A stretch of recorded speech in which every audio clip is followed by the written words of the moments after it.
This week, when sysadmins attack, game over for GameStop customers, leaky games, bypassing Windows firewalls, sites that don't use SSL, containing security on Docker, Macs really do get viruses. Jason Wood joins us for expert commentary today on how the U.S. Army is cybering up the battlefield. All that and more on this episode of Hack Naked News. This is Security Weekly, for security professionals, by security professionals.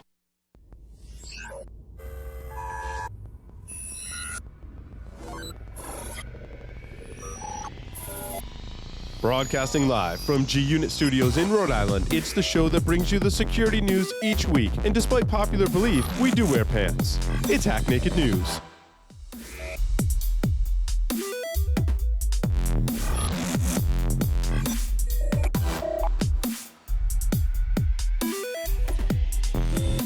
Brought to you by IT Pro TV, an easy, entertaining approach to online IT training. Stream over 2,000 hours of up-to-date, high-quality video content live and on demand. Premium annual memberships include all video content as well as access to virtual labs and the Q&A forums. You'd pay $85.70 a month or $857 per year, but we have a special offer for our listeners. For a free 7-day trial and 30% off the lifetime of your active subscription, visit itpro.tv/hacknaked and use the code HN30. Gain control of cyber risk with Tenable.io, the first vulnerability management platform built for today's elastic assets like cloud, containers, and web apps. Discover a fresh, asset-based approach that prioritizes vulnerabilities while seamlessly integrating into your environment. And improve ROI with the first elastic licensing approach based on assets, not IP addresses. Tenable.io delivers the data and context you need to secure your elastic attack surface. Start your free Tenable.io trial today by visiting Tenable.io. Welcome to Hack Naked News, episode 129 for June 13th, 2017. I'm your host, Paul Asadorian, where I guess it's my job to look pretty, smell good, and smoke cigars. And, well, I got the cigar smoking down. I've got some security news for you today, but first, some hot and fresh announcements. The first B-Sides in Uganda has been announced. B-Sides Kampala is going to be held on October 14th through the 15th. The CFP is open until July 15th. Some topics of interest include network security, web application security, innovative attack and defense strategies, malware analysis, biometrics, and evolutionary computing robotics even. Bonus points if you bring an actual robot or robotics. Visit bsideskampala.com to submit your talk today. Come check out Wild West Hackin' Fest. Wild West Hackin' Fest is put on by Red Team specialists from Black Hills Information Security for anyone interested in information security. Join us on October 27th and 28th for hands-on hardware hacking workshops and talks by famous InfoSecers like Dave Kennedy, Deviant Egypt, Chris Nickerson, Mike Poore, Sub-T, Chris Gates, and more. Register today at wildwesthackinfest.com. That's HACKIN fest.com. And now for the actual security news. When sysadmins attack, how to delete an entire company. Verlox, a Netherlands-based hosting company, issued a statement that customer data had been destroyed, likely due to an angry ex-employee. Then they said, oh, never mind, we found all of your data and everything is fine. Yikes. Some question whether the ex-employee was to blame at all, stating, never attribute to malice that which is adequately explained by stupidity. Seems we'll never know. Accidents do happen and calls into question who really is to blame. My personal take is you should be resilient to things such as this, but of course everyone is human and makes mistakes, and there was much debate as to whether an employee that caused a huge mistake should be fired or not. Lots of examples were given. There was Reddit discussions, and then you can form your own opinion from there, or go waste an hour and read Reddit even.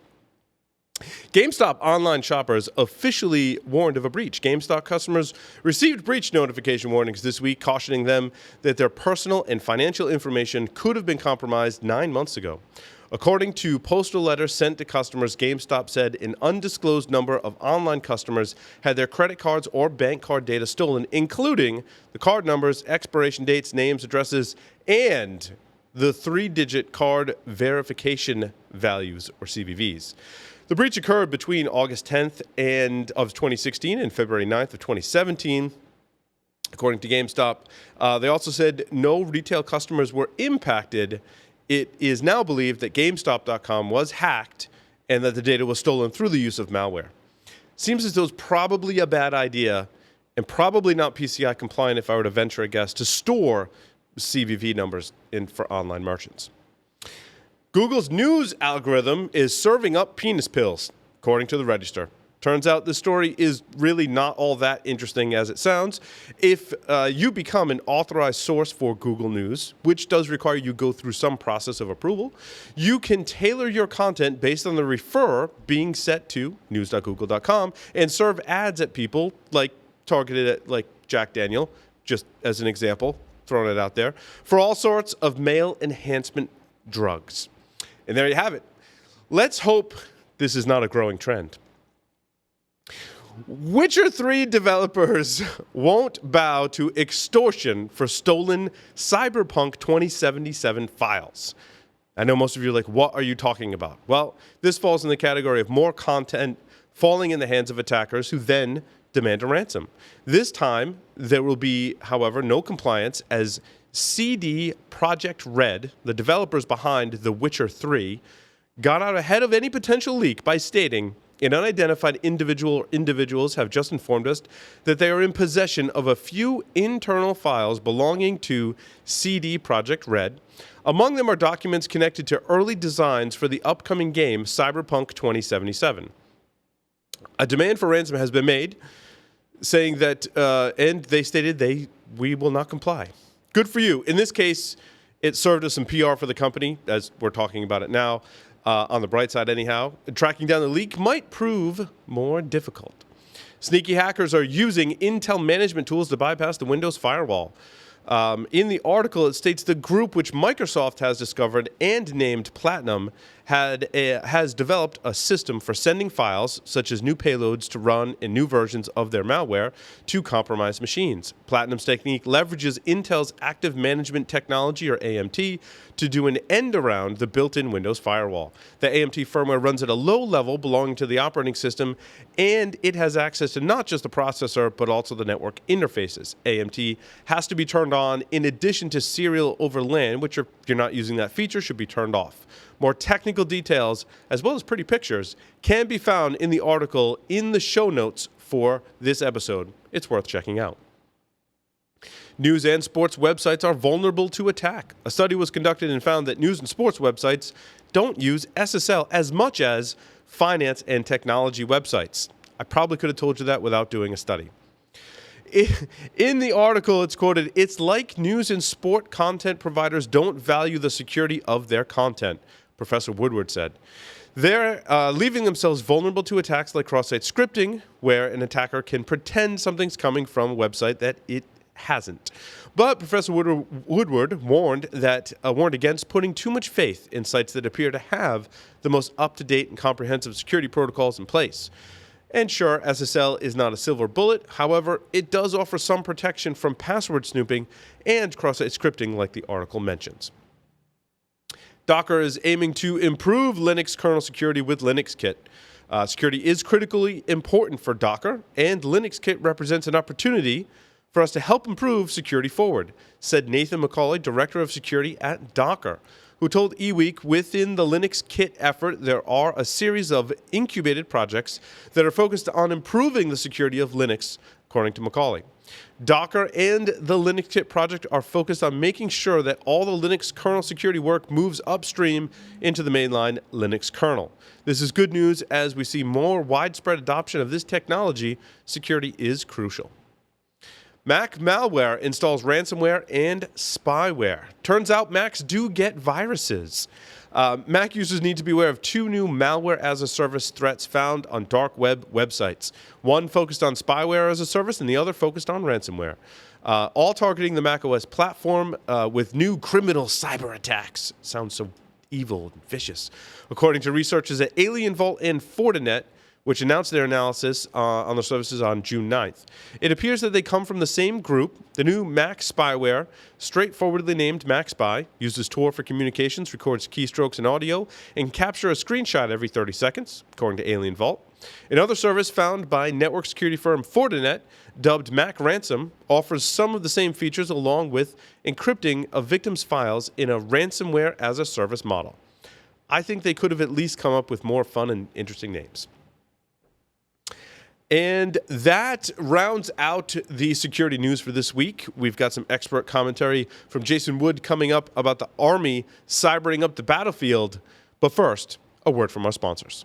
You have a website, an external presence, employees, an office? Any of these things can be compromised and attacked. How are you defending these assets? Have you penetration tested these public assets? Start 2017 by taking a proactive approach to securing your vulnerable areas. Black Hills Information Security has been helping companies find their weaknesses since 2008. Email consulting@blackhillsinfosec.com and see how they can help you sleep better at night. Has your network been breached? Cybereason can help you answer this question. Cybereason products hunt for threats within your network and eliminate them in real time. To Cybereason, real time means within seconds. Founded by former military hackers who don't play by the rules, they've built this experience into their platform. Harness ingenuity and imagination, not just code, to defeat attackers. Cybereason, disrupt the adversary and let the hunt begin.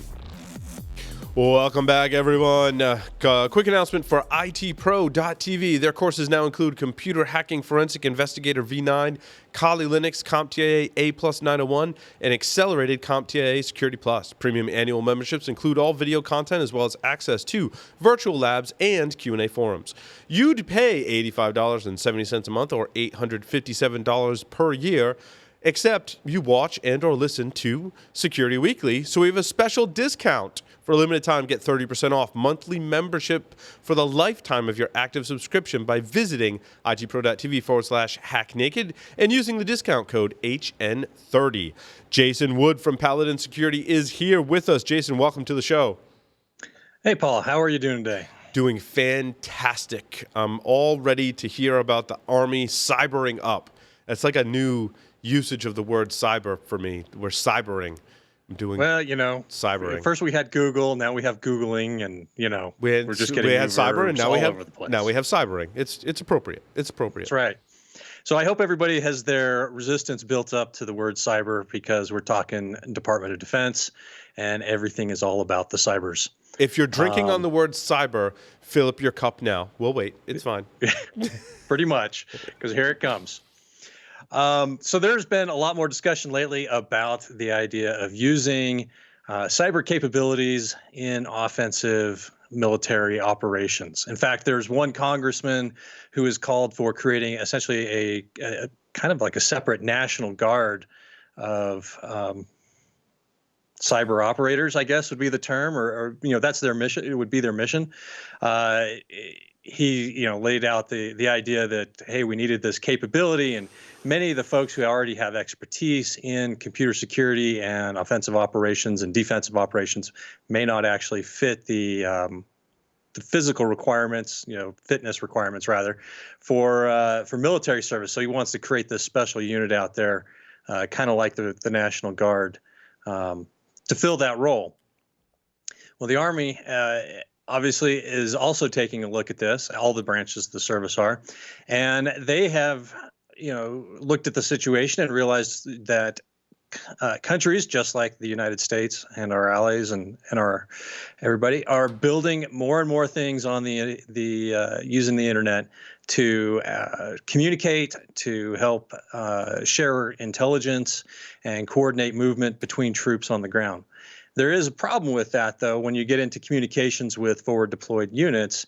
Sitting off remotely can have some real limitations in your ability to interfere with the enemy's communications and coordination.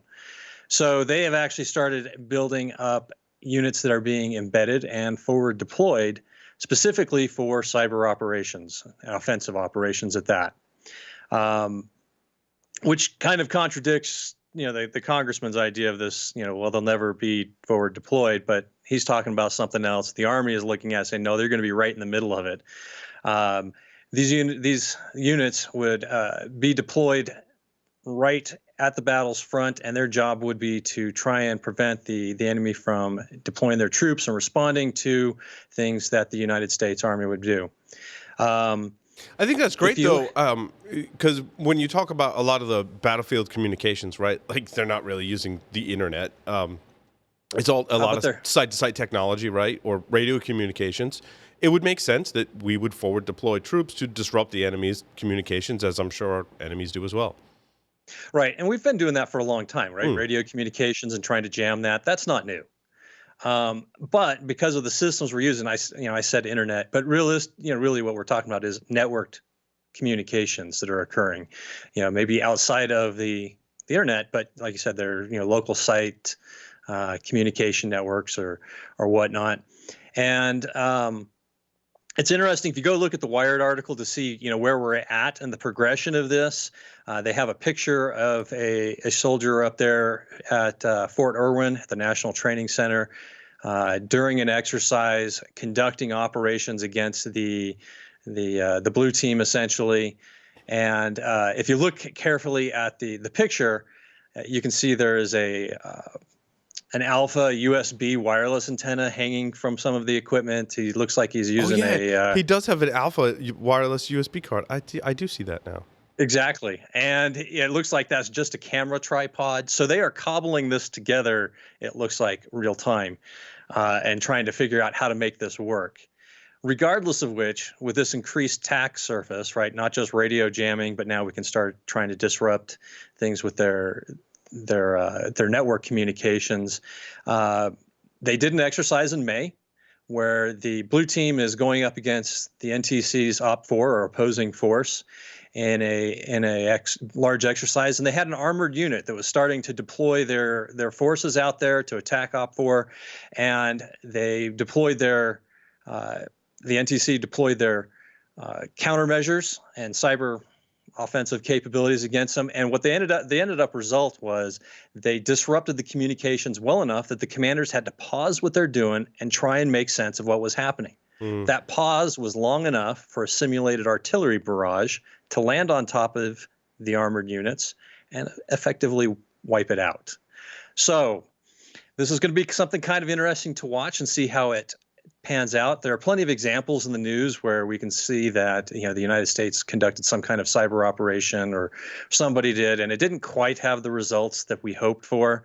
It looks less than stellar, but at the same time, we're in the early phases of this. There's going to be missteps. There's going to be lessons learned, and in this case, here we had a rather resounding success, as an entire unit gets wiped out just by getting them to slow down a minute, stop their deployment, and sit still long enough for the artillery to land.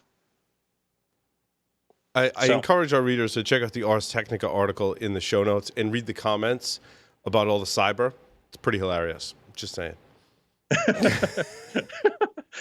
And just, something that was pointed out to me by Andrew Hay, cyber is now an official word in Merriam-Webster dictionary. So we're going to be stuck with this. Yep. But regardless... Is it an adjective, a verb, a noun, all of the above? I looked it up and I didn't check and see which it was, but obviously one of the comments was, "Does feel like it?" Yeah, one of the comments is, "I remember when cyber was a verb," and I'm really weirded out right now. Yeah. Every time I say it, I cringe. But if you're talking federal space, gotta say cyber. Government, it's cyber. If you don't say anything else, they don't know what you're talking about. So, fantastic. This will be an awesome thing, though. I think this is a good capability that the military's building. Obviously, something they need to do to protect our soldiers, right, as they're deployed. And they're going to be missteps, but here we go. And thank you very much, Jason Wood of Paladin Security. That concludes the cybersecurity news for this cybersecurity week from your cyber hack naked cyber news. Cyber.